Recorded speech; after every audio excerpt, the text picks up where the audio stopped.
Hey, so in today's Ask David question, I got an I got a DM from a follower, and she said, hey, so your next podcast, can you touch on a little bit of cottages and talk a little bit more about them?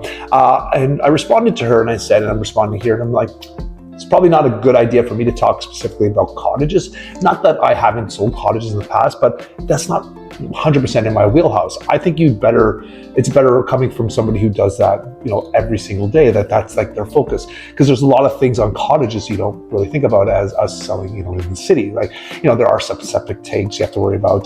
There's the unit winterized. There's also riparian rights. Those kinds of, so that's where the waterfront is. There's a lot of things that are involved with cottages that we don't deal with on a day-to-day here in the city.